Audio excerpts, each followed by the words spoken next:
So I'm delighted that you're all here to discuss charter schools, and charter schools in a different way, charter schools as engines of economic and social development, not so much as the impact on children, although that's of course central, but there's secondary effects that can actually help sustain the charter school sector. And so we have three panelists to address this topic, and we're going to go in the order listed. Brent Bushey, do I have that? Yes, sir. Yep. So Brent Bushey, who's with Fuel OKC and Santa Fe South Charter Schools. Dr. Danalyn Hypolite, do I have that right? You do. And that's with Build, Excel, Sustain, or BES for short.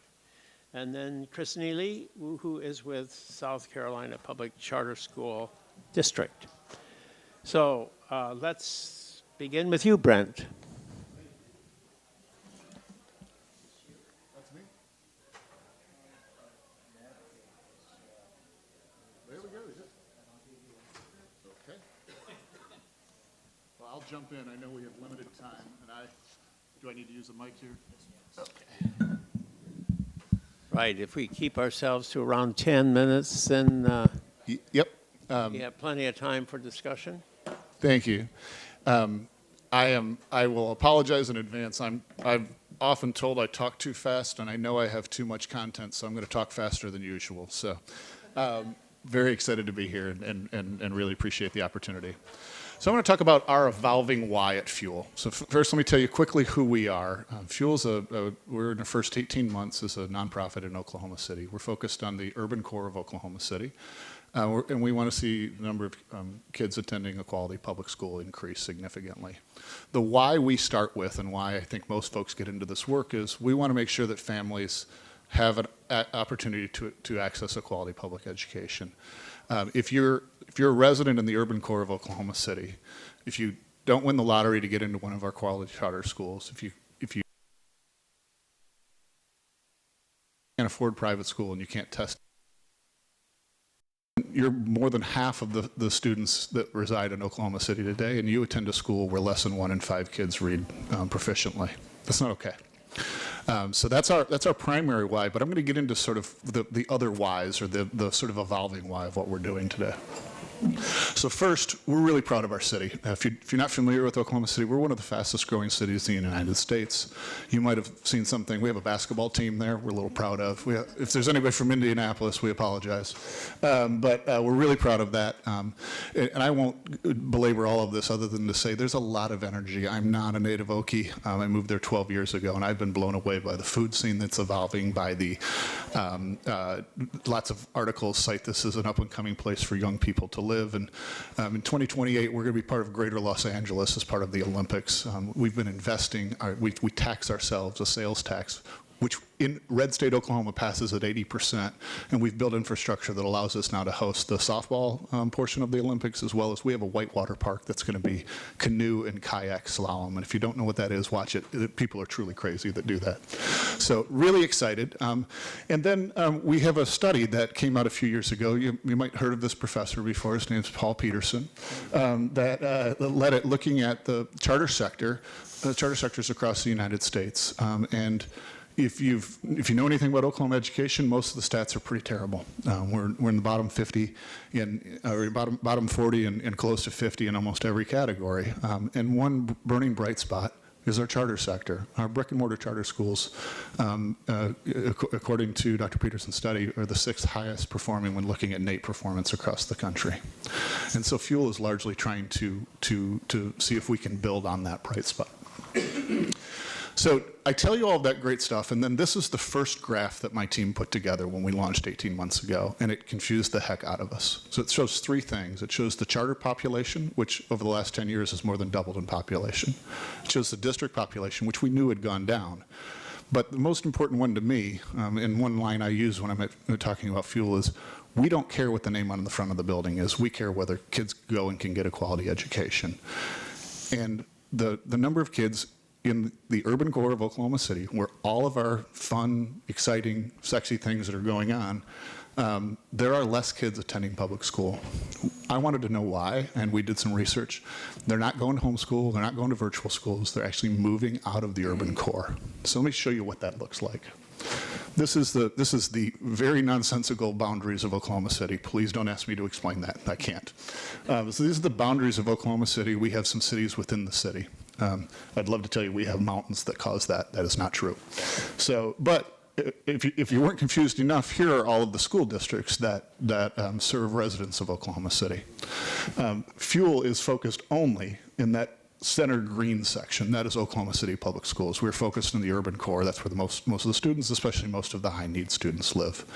And if you want to know how can a city be growing that fast and still be losing students and losing families in downtown, this shows you why. So each of those houses represent a development of over 100 single-family houses, and a development over the last 3 years. So just since 2022, I haven't counted up how many squares on there, but I'm confident it's well over 100. I think it's close to 200. If you zoom in on the green area, and I can't on these slides, but we can, if you go to fuelokc.org, you actually can play around with our data tool. It's a, I don't know if anybody here is from Insight, but they helped us build this tool. And you can layer all different types of data on there. There are only 3 developments in the last 3 years that have been built within Oklahoma City Public Schools that serve for families, more than 100 families. That doesn't mean we don't have other housing. We have multifamily housing, but in terms of the single-family housing, all of our development is going. It's really mostly on the north and the west side of the city, and so people are remaining in Oklahoma City, and I am one of those people. I live in Edmond School District, just south of the city line, so I'm a resident of Oklahoma City, but my kids go to Edmond, and I'll tell you why. My daughter has Down syndrome, and Edmond has the best special ed department in the state.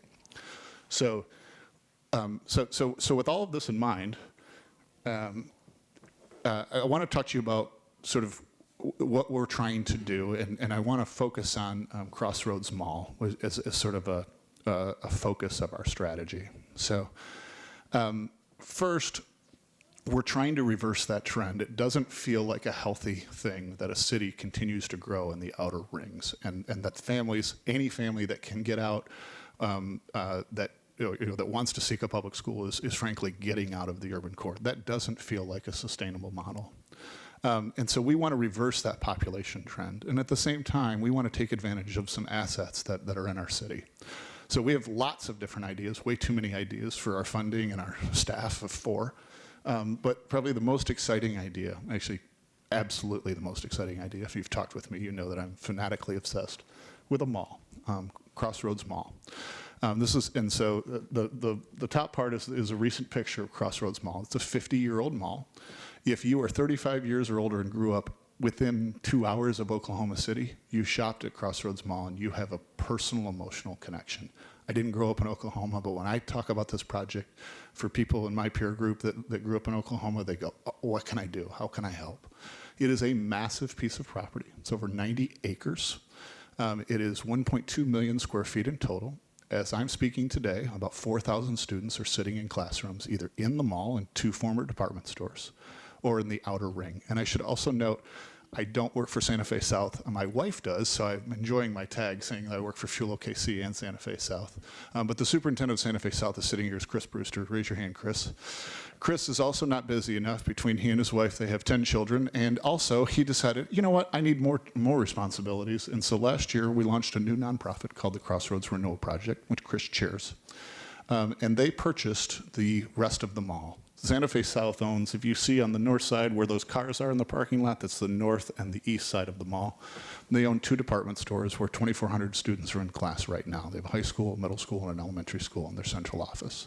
They also have a 75,000 square foot storage area that will also be a school. That's the second floor of one of those buildings that hasn't been developed yet. Don't ever tell teachers you have free space or it fills up with junk. But the rest of the mall is about 800,000 square feet, just a small little tidy piece. And the parking lot is almost 90 acres in total. 68 acres were purchased. And so you should go back to your city and do this. I'm sure you can buy 800,000 square feet and 68 acres of parking lot for $9 million. That's what we did. And here's the basic idea. We have between the Santa Fe South schools with 2,400 kids, there's also an outer ring of former retail where a second network, Dove Charter Schools, has coming up on 2,000 kids in school in an pre-K through 12 feeder pattern in South Oklahoma City. So today we have 4,000 kids at the mall site going to school. We think over the next 3 years we can double that in size. And here's why. Let me go. The bottom picture was really just up there is sort of our vision is how to reclaim this space and really turn it into something really exciting. So let me go to the next slide to show you. First, I put this slide up here to show it's called Crossroads for a reason. I-35 runs north and south. It connects a bunch of cities in the United States, and frankly, you can go from Mexico to Canada. And I-240 is the interstate that connects. On the west side of the city is Will Rogers Airport, so when you come to see this great place, you'll fly in there. And then on the other side of the city is Tinker Air Force Base, one of the nation's largest Air Force bases. So I'm going to talk about the part that's just south of Crossroads Mall in a second, but before I do, let me tell you the other ideas. So in addition to wanting to just scale our existing quality charter schools, we feel like there's a tremendous opportunity to reuse a dead mall space and to build wraparound services. We use a lot of different lines. Chris's line that I really like is, we want this to be the new Main Street of South Oklahoma City.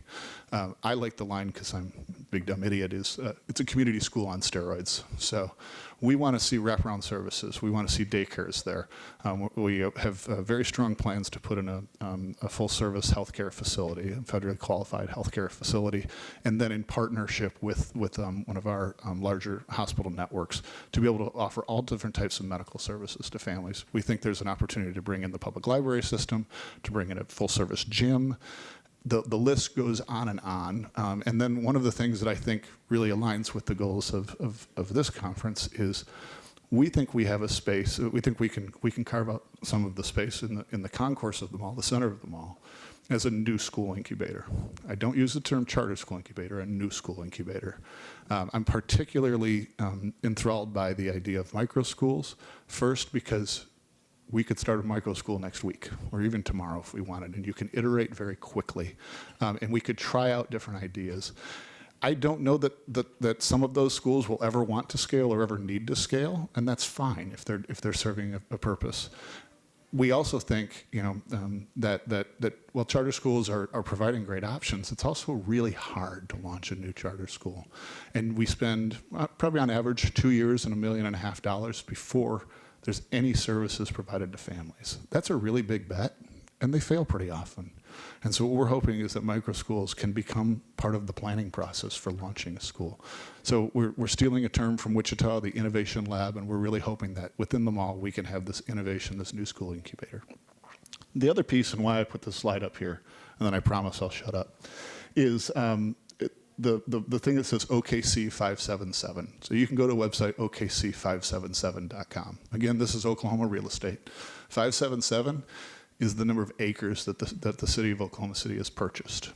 It is just south of the mall. We learned of this project about a week after the project, our purchase closed, and I about fell out of my chair because this is an industrial park that is positioned there specifically because of I-240. So at Will Rogers Airport, there's a large presence for the FAA. That's where we train the air traffic controllers.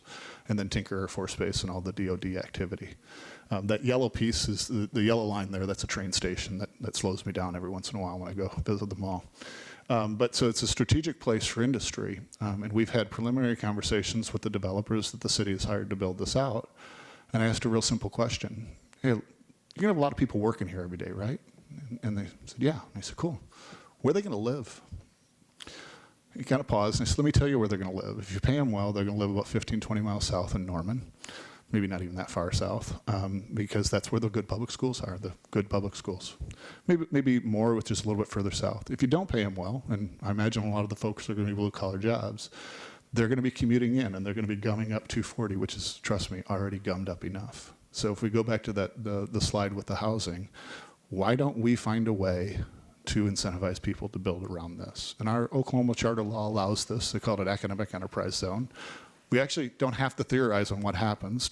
12 years ago when I moved to Oklahoma, in downtown Oklahoma City, we launched a charter school. When you come to Oklahoma City, you'll see one really big old tower. That's the Devon Tower. And at the base of the Devon Tower is John Rex Charter School. when they launched John Rick's Charter School, they drew an academic enterprise zone and intentionally avoided any existing housing as an incentive to see if people would move in. So the preference was given to families living in the boundary. Second preference by state law, any resident of the district was second. And then the third preference was if you don't live in the district but you commute in, bring your kid to work with you. We eliminated that tiered system about 5 years ago because it was the housing market exploded in that district, and now if you don't live in the district, you have almost no chance of getting into the school. So we know that this works. We know that we have good existing charter schools. The research tells us that. And we're just audacious enough to believe that we can continue to scale that. And if we can get the developers to recognize this, then families like mine who look to when you start a family, will start to think, hey, I don't actually really like commuting. Living in the suburbs there's some benefits, but it's also really cool to live downtown.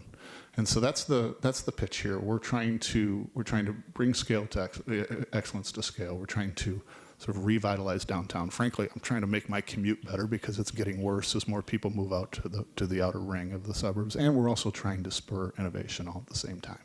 Thanks. Thank you very much.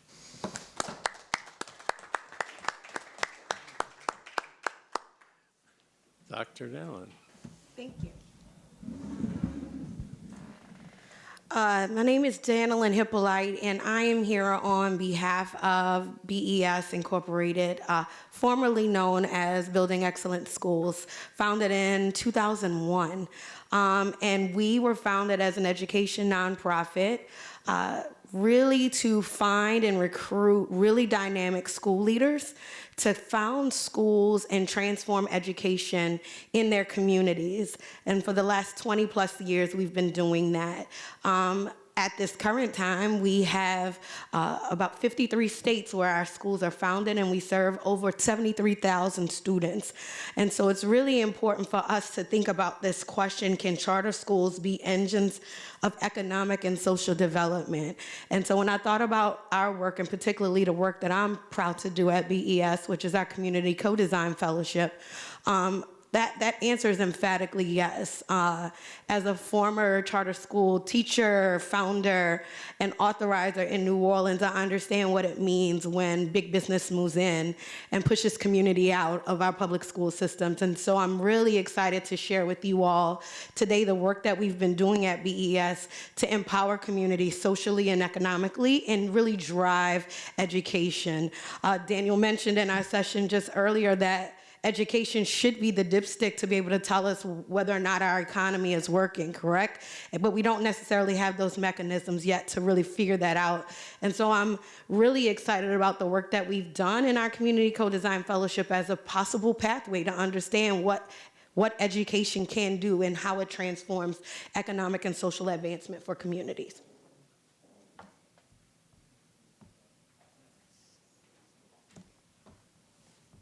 Oh, that's not me. I'll keep going. Not me, but I'll keep going. So the work that we do here at BES really falls into 3 programs, and our largest program really revolves around our fellowship. We work with partners across the country to find really, really amazing leaders and help to incubate them in a space where they can be successful. Many of them are former teachers, former school leaders who want to come back to their community and have an economic impact, have a social impact to advance their communities. Very similar to what Brent was talking about is happening in Oklahoma City in terms of economics, is happening in many major cities across the country. In my work, I've seen fellows in Tennessee and fellows in Georgia, fellows in Louisiana and Texas, also dealing with some of those same issues in communities that they are leading, and there are resources that are not there for their communities. And so many of them have come to our fellowship seeking ways to solve those social and economic problems. And so our Community Co-Design Fellowship is a 2-year fellowship. And in that first year, we really focus on fellows doing 3 things. One is developing a really strategic landscape analysis that brings in education, that brings in economics, so that they can understand what are the trends academically, socially, economically in the communities they intend to impact. And in that year, study that, develop a strategy based on what they've researched so that they can see where the need is and who do they need to get on board to help support this movement so that education can drive those advancements. And in that time, fellows spend time in the community searching for team members, business owners, faith leaders, moms and dads, right? That are becoming a part of the design team. And our overall hope is that by building this team of members of the community, we are designing schools with community instead of just simply putting schools in communities, right? Really leaning on the hopes and dreams of the community and also the needs of the community. I'm going to talk about in a little bit some of our most recent fellows and what they've been able to accomplish and the excitement we have for the communities that we are serving based on some of that landscape analysis. So thinking about this concept and how this concept really drives social and economic advancement, one of the things that I really wanted to bring to light was the fact that national trends are showing that in the world of charter school authorizing, schools that are built with this concept of community co-design at the core are our schools that are getting approved, our schools that are coming to the table and getting the opportunity to serve communities. One, because they are authentically engaging, collecting data, using that data to drive the design decisions of the school, and those design decisions are based on the need. So therefore, authorizers, and at one point in my life, I was that person sitting behind the table saying, yes, you can get a new charter school. Not quite there yet. Authorizers are seeing the value of doing this work in partnership with community. Therefore, why not make this community co-design concept the concept for charter authorizing? So when I got to BES in 2021, this concept of this idea was birthed, and we were really excited to have our first fellow join us in 2021. He is now in his 2nd year of launching the Anchor School in Cobb County and in Metro Atlanta, and we've seen in his 1 year of operating the Anchor School that he is outperforming his local district in many areas. One that was mentioned today, like parents feel safe sending their children to his school. He's created an environment where families feel like this is a safe place for my child to be. And if you know anything about South Cobb, that matters to families, right? That their children are in schools that are safe.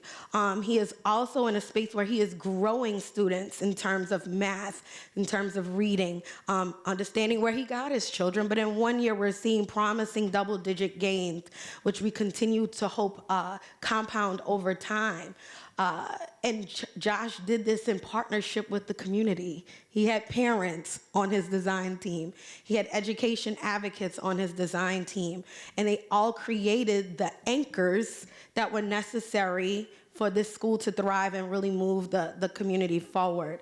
Another fellow, another part of the country in East Dallas, we're excited that we just got the Museum School of East Dallas approved with our fellow Lauren Coleman. And Lauren was really situated in a space where there was a community where one side of the railroad tracks was very affluent, and then less than a mile away on the other side of the railroad tracks, the community was struggling. And she wanted to find a way to bridge the gap both socially and economically to advance the entirety of that community. She brought parents, she brought community leaders, she brought business owners from both parts of that same community, but economically segregated, to the table, and they birthed a beautiful school that is inclusive of everyone in the community, and it is also anchored by the needs of that community. So in certain parts of East Dallas, there are food deserts. So she is looking to bring a community garden as an aspect of her exploratory learning curriculum so that not only are students understanding the value of farming and community, but they're also being an economic resource to their general community as a whole. Excited about a fellow. Literally 2 weeks ago, we got a yes from a fellow in Atlanta proper, Dr. Christy Beam, who will be launching the Academy for Innovations in Medicine. Christy's key driver in this school was based on a career need in that area. If you know anything about Atlanta, Grady Health Systems is one of the largest health providers in the Atlanta metro area. And in Grady Health Systems, we're seeing a humongous gap in the fulfillment of careers for their own hospital. They weren't able to employ all of the spaces that they needed within their healthcare system.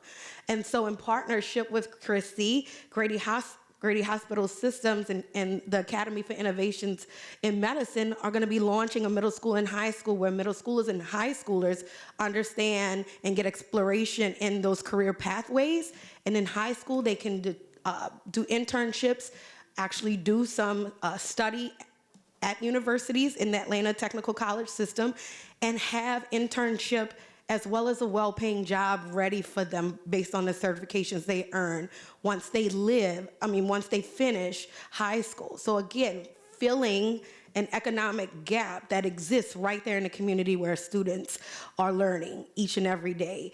And so we're just really excited that this concept of designing with community through our BES Community Co-Design Fellowship is really going to be a key driver, and we're excited to continue to collect data, impact data, to see how the economic and social impacts across our portfolio of CCD fellows is. But we are encouraged and excited that through this new dynamic way of thinking about designing and authorizing schools, we can have social and economic impact on communities across the country.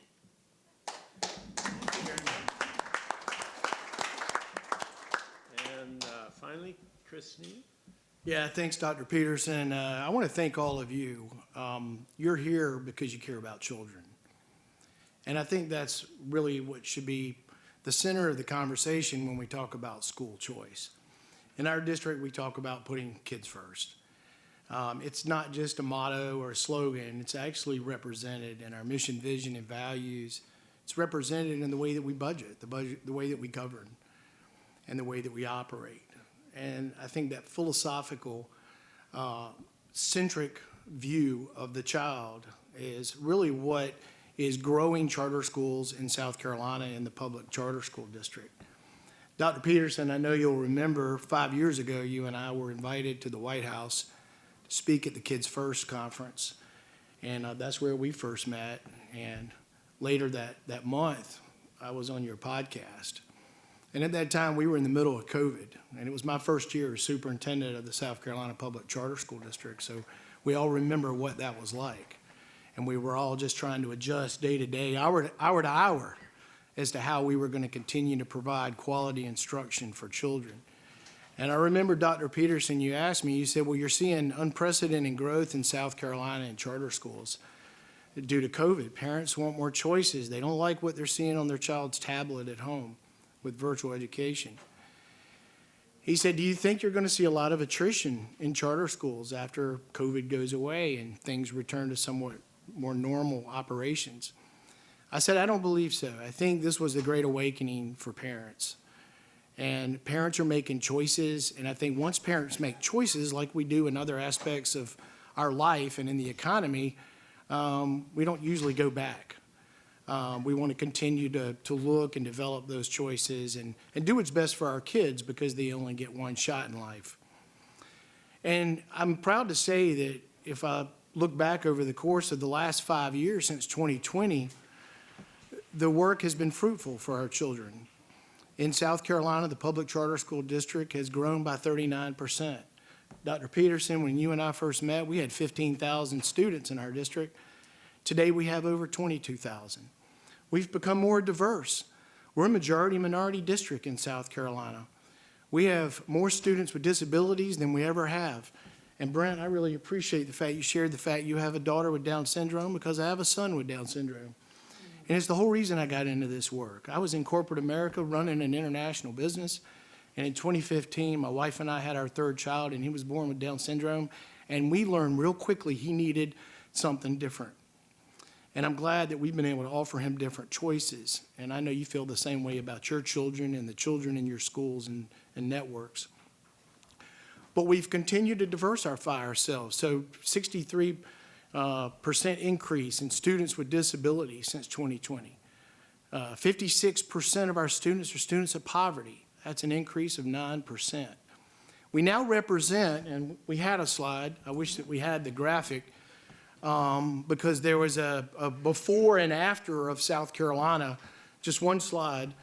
There was a heat map. It's a heat map that shows that in 2020, we had the 15,000 students, and it shows the areas of the state where there were no school choice options. And then there's a view of the state today in 2025 where we now have 90% coverage. For any of you that have been to South Carolina or you know where we are on the map, you know that I-95 runs through our state. And I-95, sadly, has been referred to as the corridor of shame. It's that corridor along the highway from North Carolina down to Georgia. In 2007, President Obama came and visited the schools in that area and was just shocked by how poorly run they were and the lack of great performance and options for children. But I can tell you today, and again, I wish we had the map to show you and we could share that later, it shows that we are now focused on that corridor and we're providing more opportunities for students. And what happens is when you start to provide those opportunities in these communities, you start to change the economic development equation. I love hearing the stories about the work y'all are doing and around the country and in New Orleans and Oklahoma City to revitalize communities so that children have more opportunities so that they can stay in those communities and continue to build on where their families came from. It's sad to see families have to leave local communities around our state historically because there were no choices in education. There were no job opportunities. They didn't receive the right level of education and credentials they needed. So one of the things we've done in South Carolina is we've created a very unique model of charter school called the Workforce Centers of Excellence. The Workforce Centers of Excellence are technical charter high schools where the curriculum is actually designed in partnership with business and industry, not the other way around. I remember last year we had a state official in our state that was talking about the new math standards. And they were talking about how great the math standards were going to be and who was on the committee that decided what math would look like in the future. And I asked the question, I said, well, did you get any input from business and industry? I mean, after all, they're the ones that are going to be employing the people that are going to be learning this math standard. No, we didn't think about that. Ladies and gentlemen, that's where this needs to start. It needs to start in partnership with business and industry. In our state, what that looks like is we have a very robust automotive industry. We have BMW, Mercedes, Volvo. We've got the Port of Charleston. We've got Boeing and a huge aviation industry, advanced manufacturing. We're the fastest growing state in the nation now. So all those people from New York that we heard about earlier have been coming to South Carolina. And we want to provide great quality schools for those children so they don't want to go back to New York, because we do truly put all kids first. But these Workforce Centers of Excellence is giving these kids an opportunity to get the credentials that are designed by business and industry that are relevant to the industries we have. And according to the South Carolina Department of Workforce Development, the high need jobs in our state are the advanced manufacturing jobs and the healthcare jobs.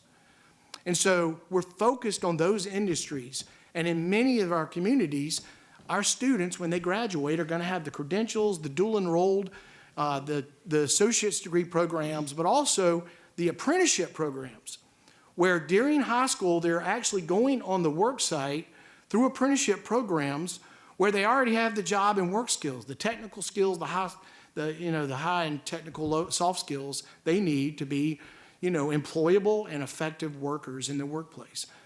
Not all kids want to go to college. Not all of them want to go to a four-year college.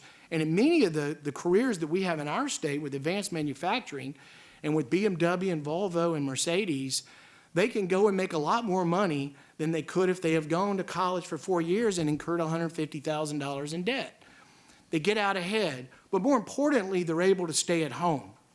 They're able to stay in the communities in which their family came from. They're able to rebuild those communities. Because when I look at our state, we've got 130,000 students out of 750,000 that live in rural areas of South Carolina. Many of those rural areas are still feeling the ripple effects of Reconstruction. Our state went through a lot after the Civil War, and we still feel a lot of the reverberations of what happened in that time period. And we want to recover that, and we want to provide all children with the opportunity to reach their full potential in life. Now, some of the other great things that are going on when you focus on community, and you have charter schools that are organically grown, not imported from somewhere else, organically grown in the communities. They're started by parents that live in that community, you end up investing back into the community. So charter schools actually end up being microeconomic and social engines of change and transformation.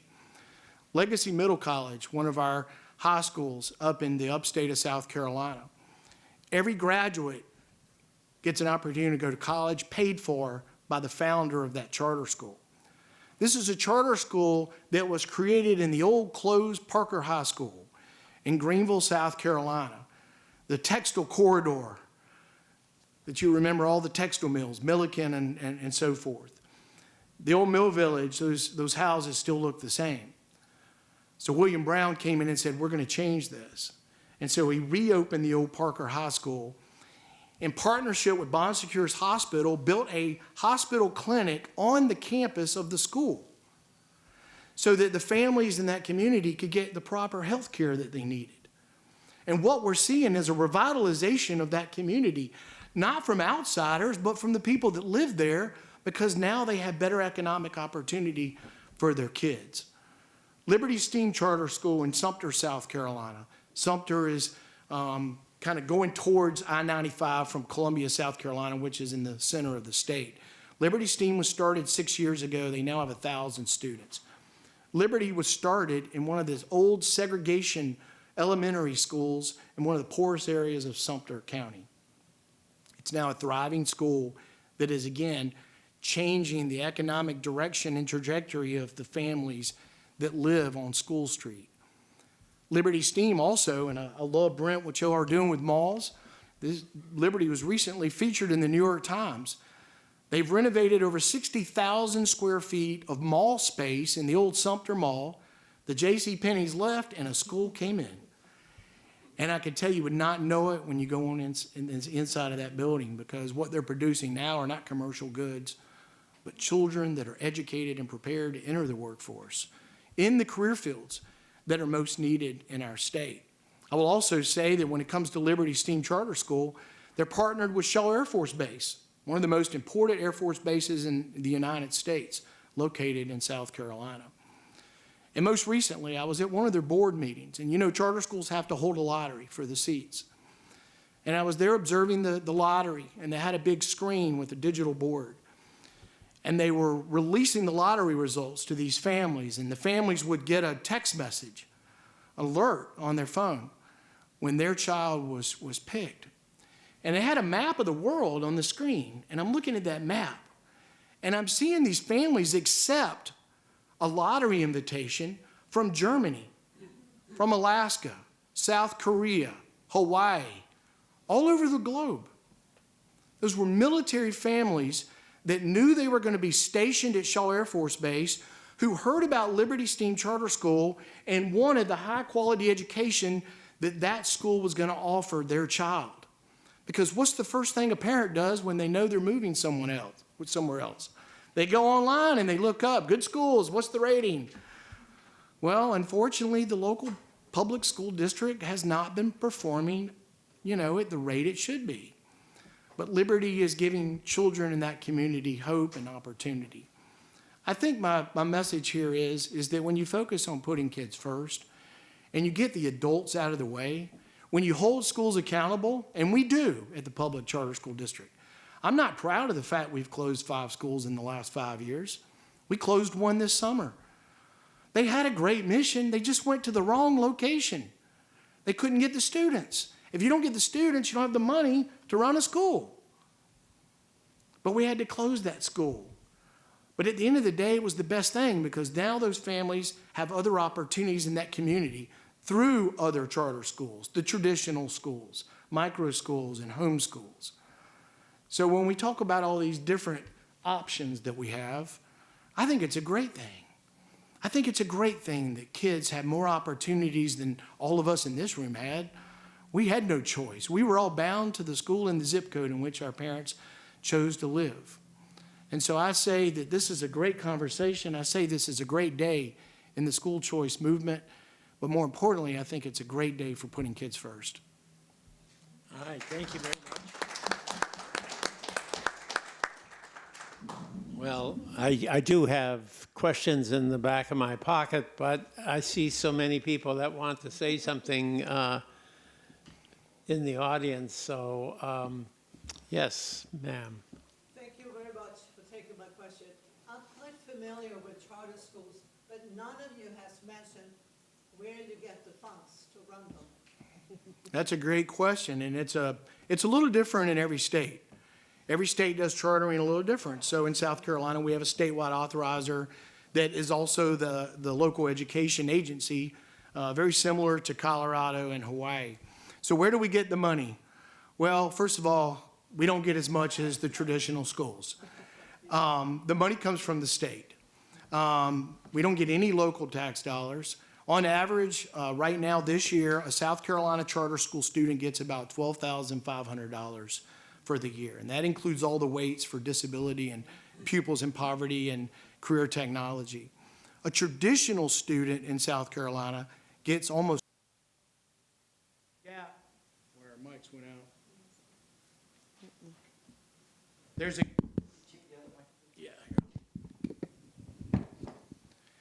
There's a gap of about $8,000.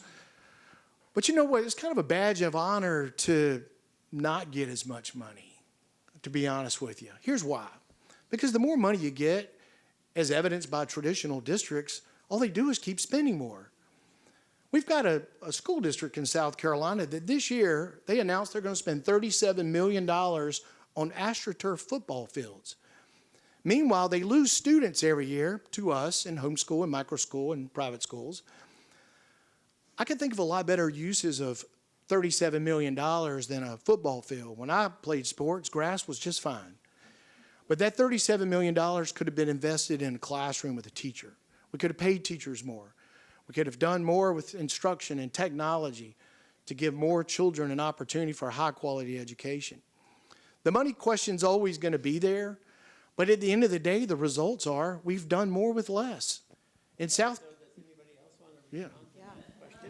Yeah, it's the thorn in the side of any charter school founder. I'm just thinking about some of the folks we work with, and it really pushes the concept of innovation. Like if you are truly putting out a model that is unique, that captures what is needed in the community, but also in industry at that moment, the people and the funders will come find you. Right? As a founder, I'm working with a fellow right now, a brilliant Harvard graduate, 2016 graduate of Harvard Business School, and she is looking to create the first AI-centered learning environment for students in Atlanta metro area. She's a coder, she knows all of those things, right? And so she's bringing that brilliance to the table and really getting the AI industry on board as a supporter, and she where we sit right now, I believe is at about $5 million of money she has personally raised, which is what you have to do sometimes in this work. You have to find a way to fund your school, because we are not funded at the same formula as traditional public schools. We don't get the $37 million extra dollars to do it. We don't get buses, right? We don't get the transportation. And so my piece that I want to put out there is that if we continue to center community, center need, and really bring innovative models to the table that don't look like what everybody else is doing, those funders will come and find leaders and really support those opportunities. Hi, this question is for Chris. My name's Morgan, and I work with outschool.org. And we have actually contracted with the South Carolina Department of Ed to provide family navigation for all of the ESA families. And as we were navigating these families, it's interesting in South Carolina because you would think that maybe charter schools and ESAs would be in opposition, but a lot of your charter schools are choices that ESA families want, whether it's the whole school or the products and services and supports that you're offering. So how'd you do it? Like, how did those conversations go with charter school leaders and bringing them into even newer models of, public choice? Well, first of all, change is important. We need to continue to evolve. We can't just keep doing it, even as charter schools, the way we've always been doing it. But I think to answer your question, it really goes back to a philosophy of putting kids first. And if you don't care about the system and you just care about what's best for the child, whether it's ESAs, charters, but the partnership is, I think, the key. There was a discussion earlier about facilities and traditional districts losing kids, and they've got excess, and then there's demand on the other side. The reality is, why can't we all just be working together to utilize the resources that we have, regardless of the system? And in our state, we do that. So we've got charters that are able to provide services for students that are taking advantage of the ESA. Likewise, we've got students that are participating in programs in a traditional district and vice versa. We should be sharing the space. We should be sharing the fields, and we should be sharing the money if we want to put kids first. Yeah, I could just piggyback off of that as we talk about the mall and we talk about the different school models. There have been different school folks that said, well, I don't know how I feel about going into a place where there's already 2 charter school networks. And I just respond, well, I thought you believed in school choice. I thought you believed in competition. Is your school not good enough? And I mean, I don't feel like we need to beat around the bush. Like, are you child-centric or are you worried about your system? And we're focused on the folks that want to focus on the families. Sure. I'm just going to make a note that Brent Bushey just said, don't beat around the bush. But anyway, I appreciate you all being here and what you've done. And Brent, I puffed up a little bit when you showed your chart, having been a charter school board member in Oklahoma and a executive director of a charter school during the COVID jump off. And BES, you have a lady in East Tulsa that if you could clone her, Paul could retire and we could all go home and work on something else. So thank you. But the topic of the discussion was charter schools as an engine of economic and social development. And my question is, and I'll direct it to my friend Brent, in too many communities, charter schools are, this topic, the discussion is tearing communities apart. And I think too many people on the reform side have decided that insulting those that believe in the traditional model is a mechanism for progress. And so my question to you is, how do we make the charter school conversation one that brings communities together instead of tears communities apart? Yeah, I think that's fair. I think that's timely with some of the changes that happened in Oklahoma, thank God, yesterday. So research that if you don't know what I mean. When your State Department's in the headlines every day, that's a problem. I don't know that I agree that charter schools are tearing communities apart. I'll share. So one of the projects that we have at Fuel is we're very excited. Chris is a skeptic. We got to spend a long time traveling yesterday and discuss this about a common enrollment system that we're getting to roll out in December. Yesterday I had a sort of an impromptu meeting with a number of community leaders, and someone said, okay, so this is a common app, who's going to be served? And so all the charter schools have volunteered to use one application. We're also we have enrollokc.org. It already exists. We launched it last year as a parent information tool. We got all the charter schools to agree to a common application period, as well as we got the district to align their magnet schools so that families, God forbid, could apply on one day and make an informed choice together. We now have gotten agreement from all the charter schools to launch a common app, and then I'm hopeful that next year we can incorporate the district. But one of the community leaders said to me, well, I'm actually going to a meeting right now with OKCPS. How do they feel about this? And I said, how do they feel about what? And he said, well, how do they feel about, are they worried that this is going to take away families? And I said, well, let's just be very clear what the motivation here is. We want parents to make an informed choice. You're asking me, how is a school going to feel about families making an informed choice about where they're going to send their kids to school? If they don't agree with that, then I wonder what their real motivation is. And so, you know, like I'll steal Chris's line, like if we start with what's best for students and families, I think we can all agree that our existing public school system is not best for schools. If we could start all over, everyone would do it differently.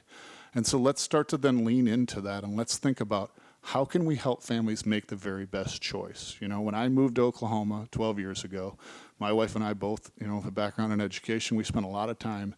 And when I ran my first organization, worked with charter schools and traditional schools across the state. It's called the Oklahoma Public School Resource Center. And a lot of people on the traditional side that don't like charters said, well, at least you send you support charters and I don't like them, at least you send your kids to the public school system. And I said, well, hold on, let's talk about how we made this choice. My wife and I called every single school system in the state. We also have a special needs voucher where you can serve families. You want to know how many private schools would take my daughter? I would have gladly sent her. I have unabashedly the most important people in my life are my wife and my two kids, and I'm going to do everything I can to make sure that they have the best options. And so, you know, we sought out the very best option. It just happened to be a public school system. And I question anybody that would challenge a family that wants to make that choice. I agree with you. We should not be blaming anyone else. I will 100% recognize that urban school districts face massive challenges. And so we shouldn't be blaming, we shouldn't be throwing flames at anyone. I think that the true heroes in our society are the teachers that show up every single day. And I know even in the lowest performing schools, and I taught in a very low performing school in New Orleans prior to Katrina. And around the corner from me, we had a state teacher of the year that was an absolute hero to me and to the children of that community. It didn't mean that it was a good school, despite people working really hard. And so we need to honor that effort. We also, though, need to focus on how do we serve families and make sure that they have good opportunities. And I think you can do that without throwing bombs. I also do think, though, we must insist that families deserve better options.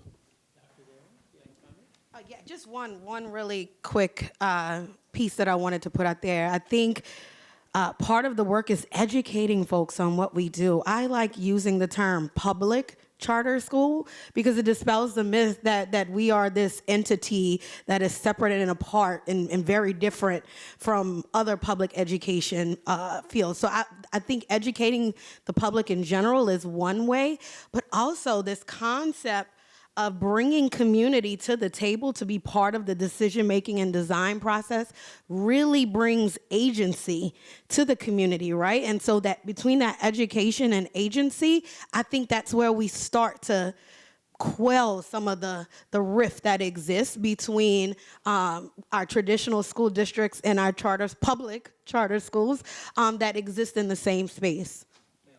I also wanted to comment on that. Look, at the end of the day, we're in the relationship business.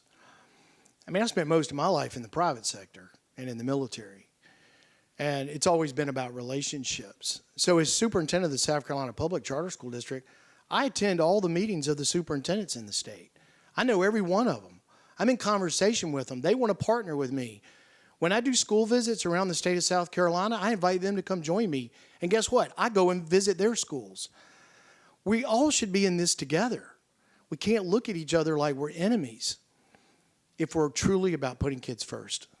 Thank you. Okay, yes. I'm pretty loud, but hi, thank you all so much for being here. You've talked a lot about the importance of rooting initiatives in community needs. We've talked about students, we've talked about business owners, we've talked about legislators, but I haven't heard much said about teachers. So my question is, to your point about funding, if charter schools are receiving not as many local dollars or state dollars, how are you all retaining such good quality teachers that are inevitably keeping your enrollment high? How are you incentivizing them? What does your allocation process look like? Why do teachers want to work at your schools versus public schools? Well, in South Carolina, our average teacher pay is $58,000, and we have teachers that make anywhere from $35,000 to $90,000.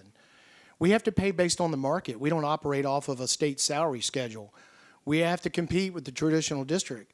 Charleston County recently increased their teacher starting pay to $65,000. Well, our schools have to do the same thing. But I think it's because we run schools very efficiently. We don't spend as much money on overhead and bureaucracy and red tape. And look, I would love for my superintendent friends to have a lot of the same flexibility that we have. Our district budget, administrative budget, is just 2%. 98% of our dollars goes right to the classroom to support the teacher and the student. But I think what's really driving the fact that teachers don't want to leave charter schools is the culture. They like the small class sizes. Many of our schools offer co-teaching, and they love that. They feel like they're part of a team, a network, and a culture where they are respected. And look, they're willing to come into this and not be eligible for state retirement like their other friends that work down the street. But they do it because of the culture and because they know that they're going to have parent support because of the high-level parent engagement in a charter school. Okay, I'll go quickly. So I echo what Chris says. Pay is important. Our teacher pay in Oklahoma is one of the lowest in the country. We have a huge teacher shortage. It affects charter schools less, and I think it's largely because people want to be part of a quality school. You want to go to work every day. I know I do. And we actually did some polling a few years ago in Oklahoma that polled existing teachers, folks that have a valid teaching certificate that aren't in the classroom. It's a staggering number, like 20,000. Some of those folks are retired, and but most of them, across all categories, all demographics, all ages. Number one reason why they'd left the classroom was low teacher pay. But very closely were things like my superintendent didn't support me on discipline. My superintendent didn't trust me. I didn't feel respected as a professional. And I think why charter schools, one, they do actually pay generally a little bit more. They kind of have to because they also ask the teachers to work a lot more. But if you really get down to it and you really talk to the teachers, and I'm married to one of them, it's because you want to go to work and you want to feel proud about the result. And our charter schools get a better output. And I think that being part of a winning team, we all want to be that. Well, there is research on the turnover of teachers in different sectors.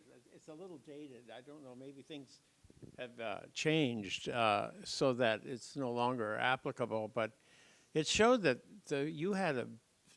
in the charter sector, there's a pretty substantial rate of turnover.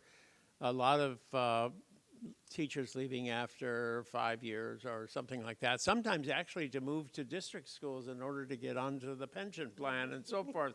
So I don't know, you want to comment on that legend? Let me say it's a legend, but I thought it was a fairly widespread idea that charters had to worry about recruiting people given their salary schedules and their pension plans. We're just not seeing that in South Carolina, and we've actually examined that, and the rate of attrition in the charter schools is a lot less than in the traditional schools. But again, our state is unique. We're the fastest growing state in the country. We have people coming from all over your states to our state to want to live, and so more of those teachers are moving to our state, and they come from states where there is a lot of school choice, and they want to be a part of a network of schools in a system that has a culture that really is focused on the kids. And so that's not our case. I know there are other states, Dr. Peterson, where it's different, but we're in a unique situation in South Carolina. Yeah, I'm going to take my BES hat off for a second and speak to the Louisiana context. And as a former founder in Louisiana, it was a big issue. It was absolutely a big issue. But to the point that my two colleagues have mentioned here, I think the saving grace was that as a founder of a single site charter school, when teachers and staff had issues, they could come to the superintendent, right, and have those issues heard. I was very visible in my space. I built relationships with my teachers. I knew what their children were doing, how their mother was. And to Chris's point, like community, in the community you can build in those small independent spaces without the red tape allows you to create systems where teachers can feel like their career is advancing. That's one thing that meant a lot to me, that teachers could see themselves growing in my building. They didn't have to go to the school up the street or around the corner to feel like they were professionally growing. So I think in our cases, bringing teachers to the table regularly to hear their voices making sure they're part of the decision-making process, them seeing an opportunity to grow combats the fact that, oh, I'm not paying into a teacher retirement system. But I really like being in this community because it's my community and I'm really attached to the children and the culture here in our school. All right. Do we have any other questions? Well, I'm going to wrap it up with one last question then. And my question is, charter schools have been largely elementary schools or maybe, preschool and elementary schools, but maybe middle schools. But the real problem in American education is the high school. And so we haven't had enough charter school models in the secondary system. And it's really not been a solution to the problem of teaching young people as they go through their adolescent years. Is this changing? And what are you doing in that particular space? And that seems to be particularly relevant given the idea of using charters for economic and social development of the community, because you can't do that unless you are really teaching people as they are finishing their elementary and secondary education. Yeah, there's no silver bullet, and everybody knows high schools across America are struggling, right? So in our space, the way we've approached it, because we do have a lot of fellows that come to us wanting to design high schools, right? Knowing they want to solve the issue of high schools and where they are. Our push with them is being open to going back a few steps, catching those students actually at 6th grade. So we're pushing many of our high school minded fellows to think, what about a 6-12 instead of a 9-12? You get the opportunity to build culture, build community, close some gaps so that as you build a high school, you have a stronger contingency of student. We really are leaning on that and have found that fellows are more open to that, and that they're even now considering a K-12 continuum. Once renewed and once proven that their model is working, they're even considering, hey, what if I get my kids in kindergarten? My high school experience will be so much better. So I think it's just the openness of what we're asking people to do, that to solve that high school problem, we may need to start a little earlier. Okay, we need to wrap up, but Chris and... I'll make it quick. Workforce Centers of Excellence. And it needs to actually start in elementary school, work its way through middle school, and then give them the practical experience in high school. We're intentionally building pre-K through 12 systems for financial stability as well as for ensuring that students come prepared for high school, and definitely trying to find ways to align with career workforce needs. All right, well, great. Thank you very much, panelists.